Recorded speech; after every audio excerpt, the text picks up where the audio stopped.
How's it going, everybody? This is your evening stimulus check update. So we have a couple quick things that I just wanted to go over, touch base on, kind of give you an idea what to expect for tomorrow, since we are hopefully going to be getting the first draft of the stimulus bill, getting our hands on it finally. Make sure you stay tuned tomorrow. As soon as we get our hands on that bill, I'll be making a video going over exactly what everything is. So what we do know for now, though, is that the checks are likely going to come a little bit faster than last time. The IRS already has all the systems in place, especially if you did your check last time through direct deposit. That should come a little bit quicker than how long it took last time. We also know that the debt collectors cannot garnish our checks this time, which is really good. If you need the money, you have it, so you don't have to worry about getting our checks garnished. Now, keep in mind, even though we might get them a little bit quicker this time, that's still probably going to be not until around the 3rd or 4th week of August. So it's still going to take a little bit of time, but we should have them just a little bit quicker. We also know that they're trying to include checks for the 1.7 million Americans who did not get the check the first time. That's going to be all of the college students, the adult dependents, everything like that, all the people who didn't get the first time. They're going to try to retroactively go back, make sure that all those people get the first stimulus check as well, which would be great.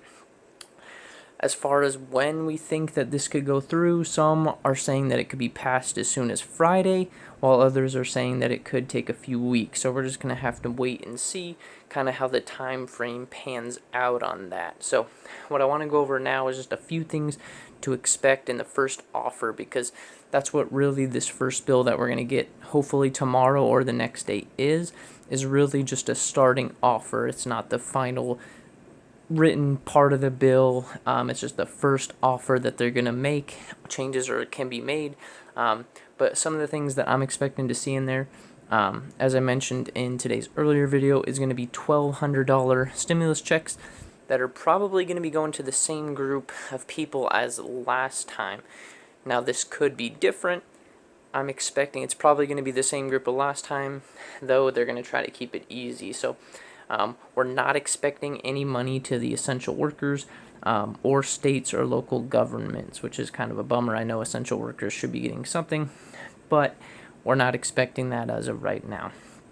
We're also expecting that there's going to be around a $200 unemployment extension on the boost. However, that number could be different. I've heard some 300s, I've heard as low as 100, but I'm thinking it's probably going to be around that 200, somewhere in that range. What we also know is that there's going to be liability protection for businesses, and also tax breaks. Expect to see some of that in the bill. What we're going to be seeing is definitely some money for vaccine research and testing. They want to get money pumping and into the vaccine so that we can kind of get going out of this. So expect to see a little bit of that in there.